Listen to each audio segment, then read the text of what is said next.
Shalom, welcome once again to our free course on our channel, your Able Code channel, about the important and enigmatic Mishnah.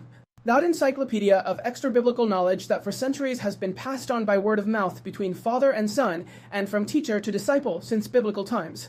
What we most want is for you to enjoy and learn with us about the sacred scriptures, and for this to strengthen your faith in such complicated times as the ones we live in. We also want to be a channel or medium that helps you decipher the mysteries and secrets encoded in the Torah, in the Bible, to aid your spiritual, academic, and intellectual growth. I also remind you that this is Abel Flores. I am a journalist and researcher specialized in and interested in the Bible, in our Judeo-Christian civilization, and I am here to share my academic knowledge from a Hebrew perspective about the most important book of humanity, our Bible. It's important for you to know that I am not a spiritual or religious authority. I do not represent any community or doctrine, and much less do I seek to dogmatize. Quite the contrary, I simply want you to view the scriptures from their origins, to the extent possible, understanding their main message. All this while focusing on the context of the ancient texts, because knowledge of the truth of science will set you free by awakening your super-consciousness. That's why this course is open to everyone, regardless of your religion, culture, or beliefs. The only requirement is a curiosity to know and decipher the hidden messages in the Bible. Without further ado, this is Abel Flores, and we begin today's class. So we read in our Mishnah teaching today, Berakhot 3.5, one who was standing in prayer and remembered that he experienced a seminal emission should not interrupt, but rather should abbreviate. One who descends to immerse may ascend, cover himself, and recite before dawn. He must ascend, cover himself, and recite, and if not, he must cover himself with water and recite. However, he may not cover himself with either dirty water or water, in which linen was soaked, until he pours other water over it. And how far should one distance oneself from urine and feces to recite the Shema? At least 4 cubits. This Mishnah contains several statements regarding individuals with different types of ritual impurity who need or are willing to recite the most important commandment in the entire Torah, which is to accept the yoke of heaven with the reading of the Shema. It also includes the need to distance oneself from dirt and impurity in order to fulfill the commandment in ritual purity. One who was standing in prayer and remembered that he had experienced a seminal emission, and according to this opinion is prohibited from praying, should not interrupt his prayer, but should abbreviate each individual blessing. That is, the sages established a general principle. One who descends to immerse himself, if he can ascend, cover himself with a garment, and recite the morning Shema before dawn, must ascend, cover himself, and recite the Shema, and if not, he must cover himself with water and recite the Shema there. However, he may not cover himself with either dirty water or water in which linen was soaked until he pours other water over it. And in general, how far should one stand from urine and feces to recite the Shema? At least 4 cubits. Now, let's move on to the study of this Mishnah and try to understand what all this is about. So, this Mishnah articulates 3 normative axes that we can see at a glance. First, whoever is praying and remembers that it is keri, that is, has had a seminal utterance, then he does not interrupt, but rather abbreviates, mekatzer. The purpose is not to cut the Amidah short, but to reduce it to the bare minimum. That is, in this first part of the Mishnah, about the keri, we are talking about the Amidah. The 18 blessings, or Shemini Esra, that must be recited 3 times a day as a complement to the sacrifices made in the temple and in memory of the patriarchs Abraham, Isaac, and Jacob. This isn't talking about reciting the Shema, and we know this because in Hebrew it says standing or upright, and the word there is literally Amidah, meaning the text itself tells you this literally. Second, reading the Shema at dawn and covering one's body. If one can go out, cover oneself, and read before sunrise when going down to the mikveh or purification bath, then specifically let him do so. If not, he should cover himself with water and read there submerged so as not to reveal his nakedness when he symbolically appears before God during the Shema. But the Mishnah states an exclusion. It is not permissible to cover oneself with dirty water, mayim areim, which are foul waters, or with water in which linen has been soaked, smelly, i.e., recycled or reused water unless fresh. Clean water is added to neutralize the odor. And third, a minimum distance of 4 cubits from urine and feces is required when reciting the Shema. Conceptually, this Mishnaic piece balances 2 realms, personal tuma, meaning impurity like a keri, and a clean physical environment for the sacred words, of fulfilling the most important commandment, the Shema. as belief and faith in an almighty God. The first affects primarily the subject, the second, the space. Here we must review what we saw in the last class. By the way, if you haven't seen that class or any of the previous ones, I invite you to go to our YouTube channel, subscribe, and in the video listing, you can watch the class you missed or repeat one if you wish. Last class studied the decree of Ezra, the most famous scribe in the Bible, on the biblical books of Ezra and Nehemiah. In this context, the Gemara, Berakhot 22a and b, explains that Ezra decreed that a baal keri would not study Torah and, according to some opinions, based on today's Mishnah, Berakhot 3.5, would not pray the Amidah either, until immersing in a mikveh. However, this Gemara decree did not prosper in Israel and was annulled due to its harm to the Torah and procreation. It remained a pious custom, chumrah, in certain circles, rather than an obligation. It's interesting, as we studied in the last class, to learn about the responsibility of a Sanhedrin, or, as in the case of Ezra, the famous Great Assembly of 120 wise men, to legislate for Israel, and the responsibility that any of its decrees, whether Gezerot or Takanot, might do harm rather than good. This decree of Ezra diminished Torah study, segregated men from praying the Amidah less, and even stopped men from having relations with their wives so as not to produce semen and be baal keri. This resulted in fewer children being born, and the Torah's command to multiply was not fulfilled. All of this disrupted shalom bayit, peace in the home. As you can see, all of this was terrible because the Torah was annulled. That is, by fulfilling a decree of man, the Torah was annulled. The Mishnah doesn't present this to us as history. What the Mishnah seeks here is to teach us, especially teachers and authorities, how to interpret the Torah in order to legislate. Note how it was standardized in the 16th century in the Shulchan Aruch, Aruch 88:1, which summarizes this trajectory. Today, and for the past 5 centuries, it is permissible for a baal keri to recite the Shema, pray the Amidah, and study the Torah without immersion, pointing to the original social reason for the decree, so that scholars would not be like roosters with their wives, and its practical abrogation. There is an implication for our Mishnah. The instruction, not to interrupt but to abbreviate, reflects the intermediate moment in which the tuma of semen impurity was important for prayer, in that era of the Second Temple in Jerusalem, but not until the Amidah was completely suspended. Normative halakha does not require immersion or abbreviation today, although pious communities maintain prior tevilah as an ideal of preparation, but this is, let's say, in groups that we know today as ultra-Orthodox. But now let's explain what abbreviating, mekatzer, means in practice. Classical teaching sources explain mekatzer as saying brief forms of blessings, for example, the essence of each blessing, to conclude the Amidah without an abrupt break. It's not about skipping everything, but rather reducing it to a minimum. Just like when we studied in past classes the importance and meaning of the Havaninu or Lord's Prayer, which is precisely the abbreviated form of the Amidah, and is precisely what Jesus Yeshua told his disciples when they asked him how to pray. You can see that video in the video list on our YouTube channel Kodago Abel in past classes on this same Mishnaic tractate of blessings. Since they were fishermen, working at their jobs, to fulfill the commandment of the Amidah, which is also of Daraban origin, Yeshua told them to pray Havaninu, or Our Father, so that they would not steal the time and wages of the owner of their work. You cannot fulfill a commandment like praying, which is the avoda of the heart, as the Torah of Moses says, if by doing so you are stealing time, the wages of the work for which you are being paid, because it is written, you shall not steal, in the same Torah of Moses. Remember this, in the ethics and morals of the Torah, the end does not justify the means. For the Torah, a Robin Hood is a thief.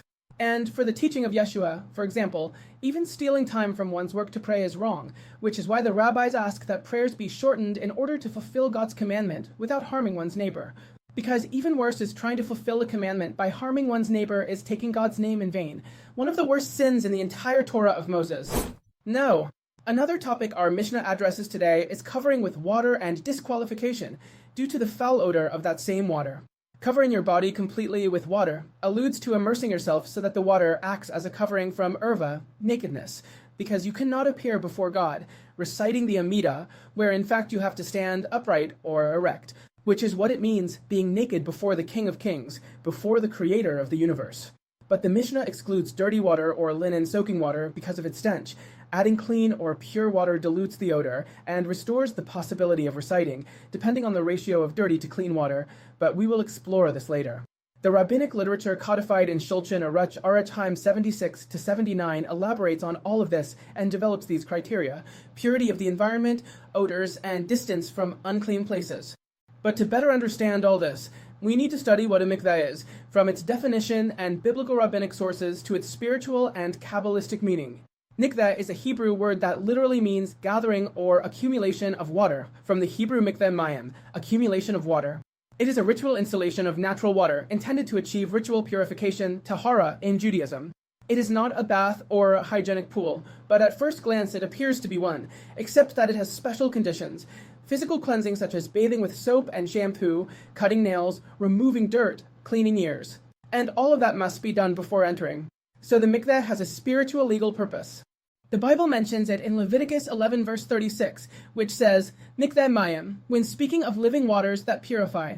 The concept of living waters, a term I'm telling you about, is found in the Torah of Moses. This is precisely what is interpreted as mikveh or ritual bath. By the way, it's important for you to know that a river, a lake, a sea, even the ocean are considered the best mikveh in the world. You can use them as such, because they have pure water, living water, running water, water that isn't stagnant. Now, having explained this, the mikveh is a source of purification. That is, simply put, whatever goes in impure comes out pure.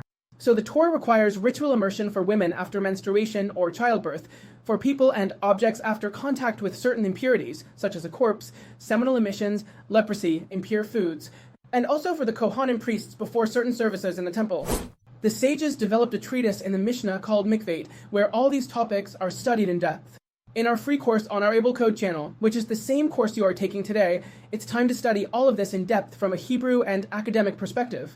What are the technical requirements, according to classical Halakha, for a mikveh? It must have a minimum volume of 40 SEA, approximately 760 to 1,000 liters, according to calculations. It must be natural water. It must come from rain collected without being conveyed into containers that invalidate it, or directly from a spring, sea, or river. Continuity. Rainwater must be stored and connected to the pool where one immerses. No barriers. The body must be clean and free of elements that prevent direct contact with the water, nail polish, bandages, for example. This ensures total coverage, complete immersion, including hair. Its main uses today are for married women, after menstruation, niddah, and childbirth. Conversion to Judaism, obligatory immersion of the convert, whether male or female. To kosher or kasherize purchased tableware and utensils so they can be used for cooking in your home. Then, a mikveh for objects is made, which basically has the same laws as the mikveh for the body, but today, for convenience, in Jewish communities, a mikveh for utensils is built, which is like a dishwasher, to give you a rough idea. However, this only applies to objects that can be purified by water, as there are others that can only be purified by fire, but this is not our topic of study today. Mikvehs today are also used for pious practices by men before Shabbat, Yom Kippur, holidays, or daily, especially in Hasidic communities. That is, they are chumrot or more extreme or radical customs, as we have already studied in the Mishnah. As Rabban Gamliel said, not everyone who wants to take on a greater burden, chumrah, can do so, but those who cannot impose it on another. Therefore, this custom of the mikveh is optional, personal, individual, and, according to many interpreters, even private, meaning that whoever does it should not boast about it or make it public. Brides must also enter the mikveh before marriage. As you can now see, the construction of a mikveh is a priority in a community. Halakhically, it even takes precedence over the synagogue, because it is indispensable for Jewish family life according to Halakha. In fact, the laws of purity and impurity are from the Torah. They are d'oraita, but the synagogue is d'rabbanan. That is, of rabbinic authority. Therefore, the priority, will always be that of the Torah of Moses over rabbinic regulations, which is why a Jewish community always builds a mikveh before even the synagogue. Today, building an artificial mikveh requires strict rabbinic supervision for its architecture, plumbing, connection to rainwater, and all that.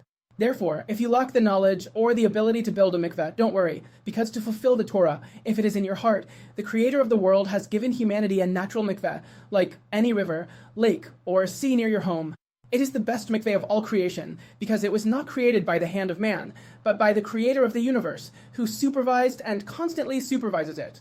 Creating an artificial, that is, human, mikveh is primarily for convenience, but it is not essential.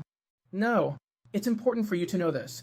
The mikveh does not wash away sins in the Christian sense, which in my opinion is a misinterpretation of what early Christianity believed in the 1st and 2nd centuries. The function of the mikveh is ritual, to pass from a state of tuma, impurity, to tahara, purity. But impurity and purity are not sin in any of the different types of sins mentioned in the Torah. The mikveh is interpreted as a symbolic rebirth. Entering the water is returning to the womb and emerging renewed, as being free from sin is a symbol, not literal. If you want to know what sins are in the Torah and Judaism and their atonement, you should go to our video listing on this Able Code channel and look for the class on Yom Kippur 2025. This topic is explained in great detail there. By studying and understanding all of this, you will better understand everything, both Judaism and Christianity, because you will understand the context of what is being discussed there. Now, it's important for you to know this. The mikveh does not wash away sins in the Christian sense, which in my opinion is a misinterpretation of what early Christianity believed in the 1st and 2nd centuries. The function of the mikveh is ritual, to pass from a state of tuma, impurity, to tahara, purity. But impurity and purity are not sin in any of the different types of sins mentioned in the Torah. The mikveh is interpreted as a symbolic rebirth. Entering the water is returning to the womb and emerging renewed, as being free from sin is a symbol, not literal. If you want to know what sins are in the Torah and Judaism and their atonement, you should go to our video listing on this Able Code channel and look for the class on Yom Kippur 2025. This topic is explained in great detail there. By studying and understanding all of this, you will better understand everything, both Judaism and Christianity, because you will understand the context of what is being discussed there. Purity. For many rabbis, this strengthens marital intimacy and sanctity. From an academic perspective, studies of the history of Judaism highlight that the mikveh emerges from a worldview in which the sacred demands bodily preparation. In archaeology, mikveh from the Second Temple period have been found in Jerusalem, Qumran, and Galilee. They show the extent of the practice. Anthropological comparisons, similar to ritual baths in other cultures, but with unique technical rules: volume, natural water. Now, from a Kabbalistic and Hasidic perspective, the Zohar and the Kabbalists view the mikveh as a bridge of spiritual energies. The upper waters, Mayim Elyonim, and the lower waters, Mayim Tadnim, unite in it. Immersion is equivalent to descending into the waters of Chisid, goodness, to wash away the kelipot, shells of impurity. The custom of men immersing before daily prayer, a Lyrianic practice, responds to this vision, to refine Yesed, channel of sexual purity, and connect with the Shekinah, the divine presence, in the prayer of both the Shema and the Amidah. In case you don't know, these days the two prayers are united, and you can see this in your siddur or Jewish prayer book. The mikveh symbolizes the recreation of the world. The Spirit of God was hovering over the waters, Genesis 1 verse 2. Whoever immerses himself enters the state before creation to emerge purified, because if you study the Torah instead of just reading it, you'll realize that in Bersher, at no point is the water created by God, meaning it belongs to a previous creation. Interesting, isn't it? What do you think? Leave it in the comments and we'll read it. Well, now it's time for the climax of this class, which lives up to its title, the concept of 4 cubits in the Hebrew Dalet Amat, both in its halakhic and physical dimension, and in its spiritual and Kabbalistic interpretation. I'll organize it into sections to give you a comprehensive overview, because by understanding this, you will understand the Mishnah. In its basic definition, the AMA cubit, as in the measurement from your elbow to your fingertips, is a biblical rabbinic measure of length. It is approximately equal to 6 tefashim, hand spans. It's basically 50 centimeters today, so 2 cubits equal 1 meter, or 100 centimeters if you want to be picky. According to modern halakhic conversions, an AMA-BA is between 48 and 60 centimeters, so 4 amat equals 1.92 to 2.40 meters, but it varies according to opinion because some are stricter, like Shema. Because the spirit of Shema, although unofficially, is still present in Judaism today, although many may not like it, it is a reality. But in conclusion, the important thing is that 4 cubits are equal to 2 meters.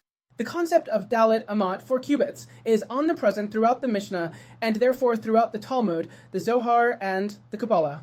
Some examples. In Shabbat 6.4 and Talmud, Eruvin 48a, the area a person occupies in the public domain is 4 amat. Moving objects beyond that radius constitutes transportation. Do not pray the Amidah too close to another person. You must leave 4 amat of distance if another person is praying in front of you. The minimum space allotted to a deceased person in a cemetery is also measured in for a mot of distance between each grave. And whoever lifts an object in a public street acquires dominion over his for a mot Bava Metzia 10a. The Talmud, Berakhot 8a, says, since the destruction of the temple, all the Holy One, blessed be he, has in his world are the four amot of Halakha. This means that, in the absence of a physical temple, holiness is restricted to the intimate realm of personal practice, the study and observance of Halakha in one's living space. As you heard, the living space of every human being is 4 amot, or 2 meters around them. That is their vital energy. But obviously we are talking about their spiritual energy. The 4 amot are a spiritual space of something you don't see, but it is there. The Midrash and commentators see in this a contraction of the divine presence, from the Mishkan to the temple, from the temple to the study, and finally to the individuals for a mod of Halakha. It is a metaphysical measure. The number 4 represents the 4 cardinal points, and in Kabbalah, the 4 worlds, Atzilut, Beriah, Yetzirah, Asiya, as we have already studied in this course. The AMA is what one reaches with one's outstretched arm, for a mod are equivalent to a person's full field of action. Thus, in halakhic terms, it is the minimal domain of autonomous existence. In spiritual terms, it is the microcosm of the entire world around you. It is the space that belongs to you, or at least the space that your neighbor must respect from you at the moment you are there. In Kabbalah, personal domain is referred to as Or Makif. In Kabbalah, each person has their Or Makif, enveloping light that some refer to as the Aura, a spiritual field that surrounds the body. Many teachers identify this with the space of the 4 amot, a radius where your nefesh, vital soul or body, which is your vessel or receiver, like an antenna for the upper worlds, acts. That's your body, an antenna. In modern language, your body is an antenna. For the ancients, it was like a vessel because they didn't know about telecommunications, but we do, at least a little. Keeping your body or antenna clean and tidy favors the residence of God's Shekinah. In other words, keep your antenna clean and you will better receive the message that comes from infinity, where the creator of all is. When you pray or study, you turn your for a mot into a mikdash miyad, small sanctuary. Environmental purity, no feces, no bad odors around you within a distance of 2 meters, is essential for this spiritual light to manifest, because unclean spirits, or rushit, cling to impurity. Do you remember the passage where Jesus Yeshua cast out demons and gave them to pigs? Why pigs? Because unclean spirits, as many translate the Shidim, cling to where there is impurity. Spiritually, they are also created by human beings themselves, because we are gods.